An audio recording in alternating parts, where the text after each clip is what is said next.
Bonjour, nous allons démarrer une première émission qui s'intitule « Sur le chemin des prophètes ».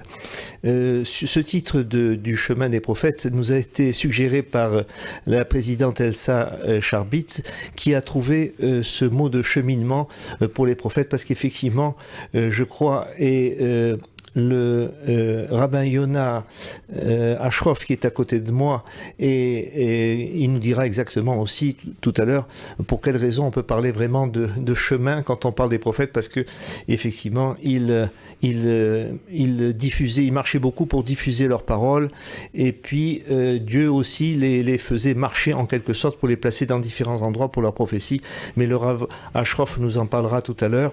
Alors pourquoi on s'est intéressé aux prophètes? En fait, dans les synagogues, les rabbins nous parlent actuellement beaucoup de la paracha de la semaine et très peu des haftarot. En général, c'est beaucoup moins étudié, alors que le message des prophètes est toujours très intéressant. En effet, alors on va essayer de parler en particulier d'un prophète, Ézéchiel. Alors, Ézéchiel, il faut savoir qu'il fait partie des trois grands prophètes qui eux-mêmes font partie des... Vous savez, dans le texte des prophètes, dans le canon biblique, et il y a les premiers prophètes, ensuite il y a les derniers prophètes, ce qu'on appelle Nevi'im Acharonim, et parmi ces derniers prophètes, il y a ces trois grands prophètes que sont Ézéchiel, Isaïe et Jérémie, et puis il y a les 12 autres petits prophètes. Enfin, ils sont petits, pas parce qu'ils ont peu publié, mais ce sont malgré tout de grands prophètes également, comme Zacharie, Osée, etc. Ce qui est intéressant, on va essayer de parler déjà, de situer un peu ce prophète Ézéchiel, celui dont on va essayer de parler aujourd'hui, dans l'histoire. Sur le plan historique, il se situe un peu avant la destruction son histoire se situe un peu avant la destruction du premier temple. C'est-à-dire la destruction du premier temple ayant lieu en moins 586 avant l'ère vulgaire. Donc il a vécu un peu avant. On n'a pas de précision énorme sur sa vie, mais ce que l'on sait, c'est que donc il a vécu un peu avant la destruction du temple.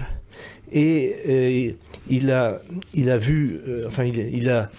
était présent au moment de la destruction du temple, et surtout il a accompagné les Hébreux parce que lui vivait en Babylonie. Il faisait partie des Hébreux qui étaient déjà en Babylonie avant la destruction du temple, et il avait comme ça accueilli ses frères hébreux qui étaient prisonniers ou qui avaient été déportés depuis le territoire d'Israël, de Juda, jusqu'en Babylonie. Et là, Ézéchiel donc vivait, on nous dit, près du fleuve Kébar, je crois. Et il a eu différents événements, dont un malheureux dans sa vie, c'est la perte de sa femme au cours d'une épidémie. Mais sinon, on a très peu de renseignements sur la vie du prophète Ézéchiel. C'est ça, Rav Yona? Et c'est ça, bonjour à tous. Et avant de répondre à ces questions, j'aimerais d'abord remercier donc, la radio JM et vous, Gilles, et d'avoir mis en place cette émission sur les prophètes. Et comme vous l'avez dit, malheureusement, c'est des textes qui sont moins étudiés. On étudie plus la Torah, plus le Talmud, les lois, la halakha. Et pourtant, il y a des textes des prophètes où il y a des messages. C'est, comme vous l'avez dit au début, c'est des textes qui sont actuels. Parce que faut savoir que tous les textes des prophéties n'ont été écrits les textes de prophétie que ceux qui ont un message pour les générations à venir. C'est-à-dire qu'il faut savoir qu'il y a eu des milliers de prophètes qu'on ne connaît pas, qui sont anonymes, qui ont eu des prophéties pour leur génération, donc des choses un message qu'ils avaient pour leur génération. sont rentrés dans la Bible, dans le Tanakh, que ceux qui ont un message pour pour leur génération bien sûr, et aussi pour les Dorot Habaim, pour les générations à venir. Donc forcément, il faut étudier les textes, essayer d'actualiser, il faut voir c'est quoi le message dans chaque génération, il y a un message. On peut essayer de comprendre quel est le message des prophètes. Mais quel a été en général alors le rôle des prophètes dans le judaïsme? Quel était leur rôle? Est-ce qu'ils ont eu un message de remontrance pour le peuple essentiellement, je crois? Quel était leur message? Alors il faut savoir, nous aujourd'hui en général, comme on revient justement après une période de 2000 ans d'exil, et même avant l'exil, il y a eu déjà plusieurs années où il n'y avait pas de la prophétie, s'est arrêtée déjà au milieu du Second Temple. On ne sait pas c'est quoi le tafkid, on ne sait pas c'est quoi donc le rôle d'un prophète. On sait qu'il y a un rabbin, il y a ceux qui amènent donc la halakha, la loi, mais la prophétie c'est quelque chose c'est à quoi ça sert. On ne sait pas c'est quoi leur rôle. Et le rôle c'est, comme on dit en hébreu, c'est kipshuto, c'est-à-dire c'est de façon le langage simple. À chaque fois que le Navi parlait, il va dire Kohamar Hashem, voici la parole d'Hashem. Donc le Navi, son rôle c'est d'amener la parole d'Hashem. D'amener la parole d'Hashem, mais pas de façon, comme de façon rabbinique, où ça va être détaillé dans des détails dans la halakha, plus des idéaux, plus des notions générales, des idées générales, des tendances, quelle est donc la parole d'Hachem, qu'est-ce qu'Hachem nous dit par l'histoire, par notre génération, le moment où on vit, qu'est-ce qu'Hachem veut de nous dans ce moment-là. Et ça, c'était le rôle des prophètes, et souvent le prophète ne va pas rentrer dans les détails, justement, on ne peut pas sortir des prophéties, des notions d'halakha, des notions de loi. Ça, c'est le tafkid, ça c'est le rôle des rabbins, le rôle rabbinique. De la Torah orale. Oui, donc alors si je comprends bien, donc le rôle du prophète c'est d'être un intermédiaire donc entre Dieu et les hommes, et donc de ce qu'on voit pour le prophète Ézéchiel, le prophète Jérémie en particulier, qui fait beaucoup de remontrances au peuple pour sa conduite, son idolâtrie, etc. Mais la particularité du prophète Ézéchiel, c'est comme Isaïe d'ailleurs, qui est le grand prophète consolateur, puisque on lit les haftarot du prophète Isaïe, les Shabbats qui sont après le Nafab. Donc il y a 7 haftarot qu'on lit, qui sont des haftarot, des messages des prophètes d'espoir, puisqu'après la destruction du temple, les Hébreux étaient assez abasourdis, et donc le prophète, et Ézéchiel en particulier, va essayer de leur donner un espoir. Alors, et comment la situation se passait, il faut le voir quand même sur le plan historique. Quelle est la situation? On imagine d'abord la destruction du temple. Le temple était très important évidemment dans la vie du judaïsme de l'époque, puisque d'ailleurs on disait qu'il se passait 10 miracles par jour pour chaque personne qui allait là-bas. Donc évidemment c'était un endroit précis qui permettait évidemment de faire des sacrifices pour expier les fautes. Et en dehors de ces sacrifices pour expier les fautes, c'était également des sacrifices pour les fêtes de pèlerinage où il y avait un sacrifice quotidien également. Alors donc l'importance de ce temple, où on avait l'impression que le temple, les Hébreux avaient l'impression qu'il n'allait jamais être détruit. Et quand il a été détruit, évidemment c'était catastrophique sur le plan du moral des Hébreux, et ensuite évidemment avec ça l'arrivée de Nabuchodonosor à Jérusalem, la destruction de la ville, la déportation des Hébreux, d'une grande partie des Hébreux qui ont été amenés en Babylonie, et la vision donc des Juifs qui étaient déjà en Babylonie, qui ont vu leurs frères arriver comme ça, prisonniers des Babyloniens, et le roi Sédécias en tête avec les yeux crevés et enchaînés. Évidemment, cette vision n'était pas fait pour les encourager. Et ils étaient comme ça un peu dépressifs. Les Hébreux étaient à l'époque dépressifs, et ils avaient tous plus ou moins perdu des membres de la famille à Jérusalem ou dans d'autres villes de Juda. Et il fallait absolument Ézéchiel ou Isaïe pour les consoler leur remonter le moral en quelque sorte, et ça a été ce qu'a essayé de faire Ézéchiel. Alors Ézéchiel est connu. Nous on va s'attacher avec l'autorisation du Rav Yonah à une haftara en particulier, c'est la haftara des ossements. Maintenant, Ézéchiel, il est connu pour beaucoup d'autres haftarot connus, et évidemment il y a celle de, peut-être qu'on aura l'occasion de parler au cours d'une autre émission, celle de Gog et Magog. Il y a celle de Gog et Magog étant deux nations qui étaient hostiles aux Hébreux, et qui en même temps c'était les deux grandes nations de l'époque. À un moment donné on disait, il y a une trentaine d'années, on disait c'est le conflit entre les USA et l'URSS. Maintenant évidemment on sait bien que l'URSS a disparu. Mais comme quoi ce sont deux nations hostiles, c'est une espèce de guerre de la fin des temps, et Ézéchiel est également connu pour un passage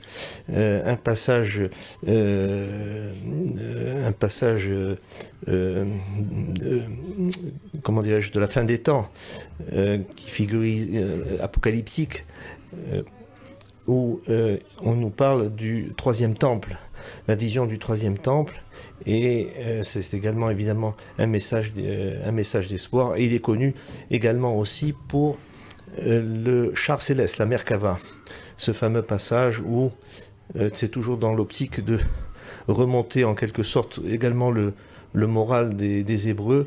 On voit, enfin, je ne peux que résumer évidemment de façon très simplifiée ce passage qui est kabbalistique, du char céleste qui circule à travers le monde pour montrer que Dieu est à l'origine de tout, et c'est lui qui dirige le monde, et pas comme ça, il ne va pas comme ça, le monde ne va pas comme ça au hasard. C'est bien Dieu qui dirige, et donc même s'il y a eu cette destruction du temple, elle a été voulue par Dieu, et donc et la suite aussi, s'il y a une destruction, il y aura une reconstruction du temple, et c'est le message également d'Ézéchiel. Alors j'aimerais juste avant d'arriver vraiment de la prophétie des ossements, un petit peu donc aller dans votre analyse, parce que j'ai mené votre analyse, et ça va surtout avec en fait les noms des prophètes, ces trois grands prophètes, Yecheskel, Yirmia et Yeshaya. Chacun une particularité propre à lui. Et Yirmia, par exemple, comme vous avez dit, c'est beaucoup donc les remontrances, essayer de donc éviter que le peuple fasse de l'idolâtrie, leur faire tchouva. Et donc on associe beaucoup parfois donc le Navi Yirmia, Jérémie en français, avec les jérémiades, avec les pleurs, avec ce qui va pas, ce qui est pas bien. Yirmia en hébreu, le mot, ça vient aussi du shoresh, de la racine mar qui est amer. Donc ça c'est en gros, si on résume, comme vous voulez, les prophéties de façon générale du prophète Jérémie. Yecheskel, comme vous l'avez dit, c'est Yecheskel, Yecheskel, que Dieu l'a renforcé. Ça vient pour renforcer, il vient justement remonter le moral du peuple. Le peuple qui est déjà en exil, comme vous l'avez dit avant que Yecheskel lui-même était en exil. Ces prophéties sont de l'exil, donc c'est pas comme le prophète Jérémie qui était encore, lui il a prophétisé seulement sur la destruction, mais il était encore en terre d'Israël. Lui il vient plus pour renforcer. Yecheskel qui vient renforcer, il y a un certain désespoir qu'on va voir tout de suite dans ce passage. Il y a un certain désespoir que maintenant il faut donner un message, il faut renforcer donc le peuple. Et Yeshayahu, c'est comme la Yeshua, donc la délivrance. C'est plus donc sur les consolations, sur ce qui va se passer à la fin des temps, donc dans la Yeshua, dans la délivrance finale. Et chacun sa particularité, c'est ces trois prophètes qui en fait, on apprend ils sont pratiquement tous à la même époque, avec quelques générations de différence, et chacun a son accent. Et en français, donc ça fait vraiment Jérémia, ça fait Yecheskel, Ézéchiel, c'est aussi fort, donc la force. Yeshaya, on a l'hébreu, donc c'est la Yeshua, donc c'est vraiment, ça va avec leur nom, ça va avec leur prophétie, avec leur essence même. Oui, là, c'est vrai, ce sont vraiment les trois grands prophètes connus de tout le monde. Alors, la particularité d'Ézéchiel, c'est qu'il a, son œuvre se divise en 48 chapitres. Et ça a été divisé comme ça, approximativement, disons que du chapitre 1 à 25, c'est les chapitres concernant, ces écrits concernant les remontrances et les avertissements au peuple avant la destruction du temple, pour les prévenir que un malheur allait leur arriver, donc il fallait qu'ils fassent teshuva. Et après, en gros, les chapitres 25 à 33, c'est la condamnation des nations qui oppriment et opprimaient le peuple hébreu, l'Égypte, la Mésopotamie, ainsi que d'autres peuples. Et les derniers chapitres, les chapitres 33-48, c'est des messages sur la création d'un troisième temple, que c'est cette vision qu'a le prophète Ézéchiel, et c'est Haftarot en quelque sorte de consolation, dont fait partie celle dont on va parler aujourd'hui, celle du chapitre 37, qui est la fameuse Haftara des ossements. Alors, si on veut donc s'attacher à cette Haftara des ossements, c'est celle qu'on lit. Alors, on la lit à quel moment? On la lit une fois dans l'année. C'est une Haftara qu'on va lire prochainement d'ailleurs, puisque la fête de Pessah va approcher. On la lit à Chol HaMoed, c'est-à-dire la période qui est entre les jours de Chol HaMoed Pessah. À l'intérieur de cette fête de Pessah, on va lire, c'est le Shabbat Chol HaMoed qu'on va lire cette Haftara qui est parmi les plus connues. C'est ce qu'on appelle l'Haftara de la vallée des ossements. Alors pourquoi cette vallée des ossements, Rav Yona? J'ai pas tout à fait compris la question. Pourquoi on appelle ça le nom d'une vallée? Alors le nom, oui, le nom. Enfin, on résume comme ça en disant la vallée des ossements, parce que c'est curieux. On a l'impression que c'est Dieu qui amène donc le prophète Ézéchiel dans cette vallée. Exact. C'est-à-dire cette prophétie, elle est un petit peu différente des autres prophéties qu'il a eues auparavant. C'est une prophétie un petit peu somnambule. En général, une prophétie, c'est pendant le prophète, quand il reçoit une prophétie, c'est un moment où il va être sous un rêve, apathique, pas en mouvement. Là, c'est Dieu lui-même qui va justement se dévoiler à lui, va se dévoiler avec une prophétie, et va l'amener comme une personne somnambule dans cette vallée-là. C'est pour ça qu'on appelle les ossements qui sont dans la vallée. Et lui, donc, dans cette vallée, il va avoir des ossements. Alors oui, ce qui est effectivement, on a vraiment l'impression que c'est Dieu qui intervient à 120%, on pourrait-on dire, parce que le début de l'Haftara commence comme ça, Aïta Allah Yad Hashem, c'est la main de Dieu qui était sur moi. Donc, et c'est qui m'a transporté dans cette vallée, Betor Abika, c'est donc la vallée. Et qu'est-ce que voit ce prophète Ézéchiel? Il voit des ossements. En hébreu, c'est Hatsamot. Et on voit ces des ossements. Et puis, il y a un mot qui suit tout de suite ce mot de Hatsamot, c'est il voit des os et desséchés pour montrer, on accentue la chose pour montrer que vraiment, non seulement c'était des os, mais en plus qui étaient secs. C'est-à-dire qu'il n'y avait aucune vie qui pouvait émerger de ces os. Et curieusement, par Dieu intervient et pose des questions à Ézéchiel. Il pose une question curieuse. Il pose la question. Oui. Il pose la question, il pose curieuse à Ézéchiel en lui disant: est-ce que ces os peuvent revivre? Et Ézéchiel lui dit oui, ils peuvent revivre effectivement. Donc c'est toi qui sais. C'est toi qui sais. C'est toi qui sais. C'est un petit peu un dialogue intéressant. C'est un dialogue intéressant. Comment même le prophète Ézéchiel semble avoir un doute, mais devant la vision qu'il a par la suite, il est convaincu, puisqu'on voit les os qui se couvrent de chair et des tendons, des guédim, des tendons, et se couvrent également donc la peau, les tendons, etc. Et donc ces os, et puis il y a le souffle bien sûr divin qui apparaît, comme dans la création de Adam Arishon, et le souffle divin qui apparaît et qui fait ressusciter ces corps qui étaient inertes. Et donc on voit des êtres humains qui apparaissent. Alors cette vision est magnifique, donc elle permet beaucoup d'interprétations. Une d'entre elles, c'est bien sûr c'est la résurrection des morts.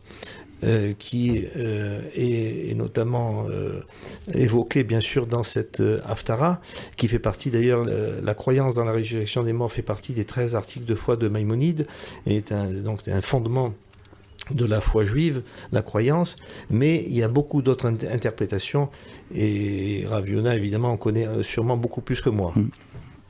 Alors j'aimerais juste mettre un petit accent sur comme vous l'avez dit au début, sur le fait que cette prophétie, en fait, Yecheskel a un petit peu été forcé à la faire. Ok, le bitouille, donc l'expression qui est marquée Yad Hashem, c'est pas, ça ne revient pas souvent dans les prophéties. C'est vraiment, elle a été forcée. Et on voit que même le dialogue, comme vous en parlé avant, que est-ce que ça va revenir, il y croit pas trop. C'est intéressant parce qu'en général, un prophète, il doit vraiment y croire. Et donc il reçoit la prophétie, donc il va l'interpréter. Après une fois qu'il l'a interprétée, il va la transmettre. Là, on voit bien que cette prophétie est différente des autres parce que il est forcé, il y croit pas trop, et même l'interprétation qui va venir, elle sera pas du prophète. En général, quand il voit une image et le prophète va dire quoi Amar Hashem, donc il va commencer lui-même à parler, voici la parole d'Hashem, il va l'interpréter. Là, l'interprétation elle-même vient d'Hashem. Parce que par la suite, on verra que Hachem lui demande c'est quoi justement l'image, qu'est-ce qui sort de ça. Donc on voit bien que Yecheskel a été en fait vraiment pris. Il n'était pas surprise exactement, il n'a pas été prêt à cette truc, il y croit pas trop. Et comme vous avez dit, comment c'est possible? Si je vous posais la question à vous, est-ce que Triataméti, vous y croyez ou pas? Vous dire bien sûr, c'est un des fondements, des 13 attributs des fondements de Maïmonide. C'est tout juif y croit. Et c'est pour ça que je pense que le message, c'est plus que ça. C'est pas juste la Triataméti, donc la résurrection des morts. Il y a un message plus fort que ça, qui parle d'autre chose. Alors oui, effectivement, donc on comprend, c'est à travers ce que vous venez de dire, on voit bien que le message des prophètes, c'est en fait un dialogue aussi entre Dieu et le prophète, parce que le prophète c'est bien l'intermédiaire, et s'il a quelque chose ou des reproches à faire à Dieu, il le dit ouvertement, le prophète. Et là, il n'a pas de reproches à faire à Dieu, mais comme Dieu en quelque sorte le pousse à faire cette prophétie, comme il poussait Jérémie également à prophétiser, alors que Jérémie il a dit pourquoi on me demande de prophétiser, moi je n'ai eu que des ennuis dans ma vie, etc. Mais Dieu lui dit tu as été créé pour ça. Voilà, donc c'est amusant, c'est ces dialogues auxquels on participe, on a l'impression de les vivre, ces dialogues entre Dieu et les prophètes à travers ces écrits. Alors les autres significations, il me semble, de ce passage, c'est à un moment donné, comme on le sait, à la sortie d'Égypte, il y a 4/5 du peuple, 1/5 seulement serait sorti d'Égypte, il y a 4/5 du peuple hébreu qui aurait disparu, et parce qu'ils étaient sortis précipitamment avant le départ donné, disons, par Moïse, et ces 4/5 de la tribu d'Éphraïm auraient disparu. Et certains commentateurs disent que ceux qui vont revivre là par l'intermédiaire par l'intermédiaire, c'est Dieu qui les fait revivre. Ce dont nous parle Ézéchiel, ce serait ces 4/5 du peuple. Une autre interprétation, bien sûr, qui va dans l'optique de ce qu'on a dit précédemment des Hébreux qui étaient captifs et qui étaient sous l'emprise de l'empire babylonien de Nabuchodonosor, c'était un message d'espoir pour leur dire ne vous inquiétez pas, vous semblez être abattus, vous êtes comme des os, vous êtes à terre, inerte, tout ça, mais ne vous inquiétez pas, vous allez revivre, et la nation juive va revivre, elle va renaître, et c'est un message d'espoir. Alors, je me souviens d'un épisode un peu personnel, c'est que mon père avait, quand il avait fini son service militaire, c'était dans les années 45, il avait fait son service militaire en France, et il était dans les trains, et pas comme déporté, mais il y avait des déportés, il était soldat, il avait vu les déportés juifs évidemment qui revenaient des camps, et il me disait toujours que c'était cette impression qu'il avait, c'était ces prisonniers des camps, et avaient juste la peau sur les os, comme on dit, mais heureusement ils étaient vivants, c'était déjà heureusement quelque chose, et ce sont souvent ces prisonniers-là qui ont aidé à la construction de l'État d'Israël qui a rené après cette période. Et donc, puisque tout le monde sait bien sûr que en 1948, l'État d'Israël a été créé.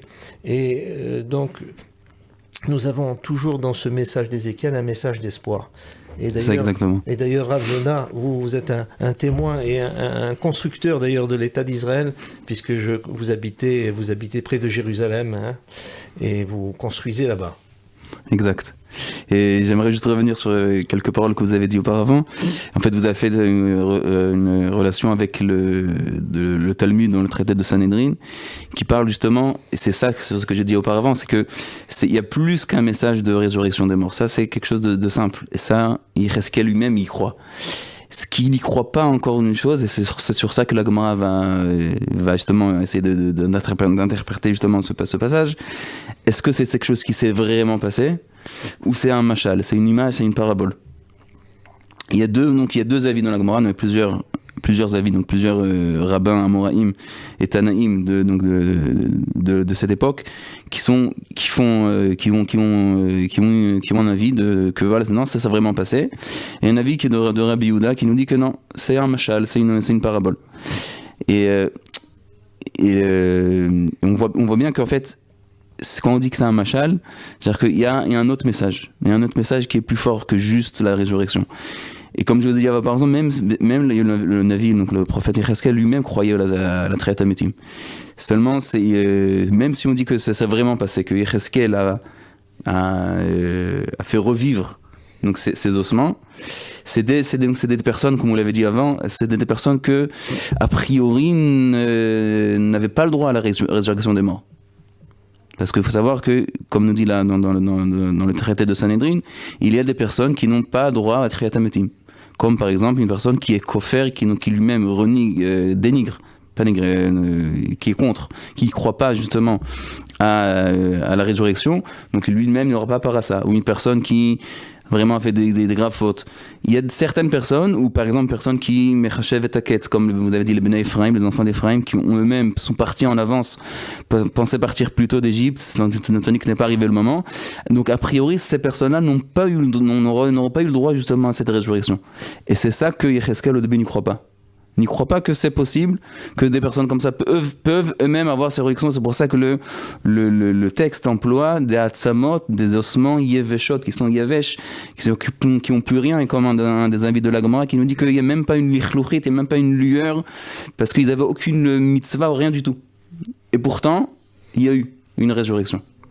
Oui, donc on est vraiment dans un message positif et d'espoir pour remonter le moral du peuple, et c'est toujours évidemment d'actualité parce qu'on a toujours besoin d'être remonté, comme on dit. Les événements ne sont pas toujours gais, et donc on a toujours besoin d'un message très positif. Et juste une dernière chose peut-être pour s'arrêter sur le plan musical entre guillemets de l'Haftara, parce que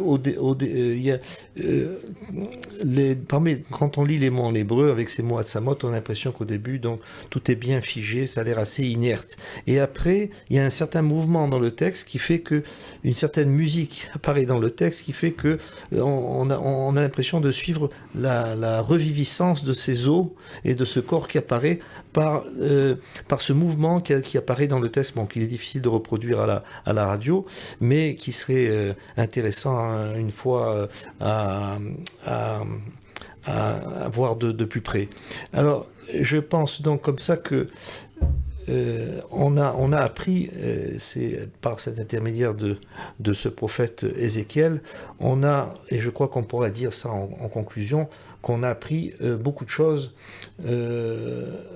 d'une part de sa vie, et voir comment sa vie qui était pourtant lui assez difficile, et néanmoins c'est lui-même qui, malgré toutes ces difficultés de sa vie, il a essayé de remonter le moral du peuple, et il nous a donné espoir. Et effectivement cet espoir, comme on dit actuellement, on le voit grâce à la renaissance, et ce qu'il annonçait un peu, elle est toujours d'actualité, puisqu'on a bien vu la renaissance de l'État d'Israël, et non seulement cette renaissance, mais cette renaissance qui s'amplifie de jour en jour, puisque évidemment de plus en plus dans le monde on nous parle de l'État d'Israël, quel qu'il soit, sur le plan politique, sur le plan économique, et évidemment sur tous les points de vue, et évidemment sur le plan religieux aussi, l'importance l'importance du peuple. Et j'aimerais aussi terminer une petite phrase dans le sens que vous avez dit. Oui. C'est donc bien sûr donc la parabole et tout ça, et même les commentateurs, donc ici même dans les textes, ils vont dire que si c'est un machal, que si c'est une parabole, c'est une image. Alors quelle est cette image? Et le Radak, Rabbi David Kimchi, et le Malbim vont dans le sens que vous avez dit, qu'on parle justement d'une renaissance nationale. Les deux, c'est vraiment dans les mots, je peux vous lire les mots dans le texte. Il parle d'une renaissance de la Oumma, de la nation qui renaît, qu'il n'y avait aucune espérance, il y avait ni roi, ni ministre, ni guerrier, ni rien du tout. Et tout d'un coup, de leur centre vont renaître justement ce côté national, où il y aura un gouvernement, où il y aura une armée, où il y aura des ministres, où il y aura tout ce qu'il faut pour que le côté national revive. Et donc ça, c'est le... Si on va dans le sens que c'est un machal, que c'est une parabole. Alors bien sûr, il y a le côté que ça vraiment passé, c'est d'Atzamot, c'est-à-dire même des personnes qui étaient loin, et ça nous dit le Malbim, que même des personnes qu'on croyait qu'ils étaient vraiment très loin de leur religion, il n'y avait rien qui restait d'eux, et bien pour cette résurrection-là, ils sont présents. Et il parle vraiment de mots de Aliyah. Il parle comme ça dans le Malbim, il parle du mot de Aliyah, de monter en Israël. Il parle de même des personnes qui sont loin, ils sont montés, il faut qu'ils montent, ils font partie de cette résurrection-là. Et c'est vraiment le machal, c'est vraiment le message de cette prophétie. Bon, vous avez bien compris, cher auditeur, que nous avons parlé de l'Haftara, mais en même temps, il y a un message bien sioniste qui est donné et qu'on remercie, que nous donne le Rav Yona, qui s'occupe de l'organisation sioniste mondiale. Et effectivement, cette Haftara rentre tout à fait dans ce cadre. Alors, voilà, on a voulu comme ça partager avec nos auditeurs un peu nos connaissances, et surtout les connaissances du Rav Yona Ashrof dans ce domaine. On aura l'occasion sûrement dans les prochaines fois d'envisager des textes ou toujours du prophète Ézéchiel ou d'autres prophètes, ceux qui ne manquent pas, entre ceux d'Isaïe, ceux du prophète Osée, du prophète Zacharie, qui sont peut-être moins connus, mais qui est justement très intéressant à connaître. À très bientôt et à la prochaine fois. Oui.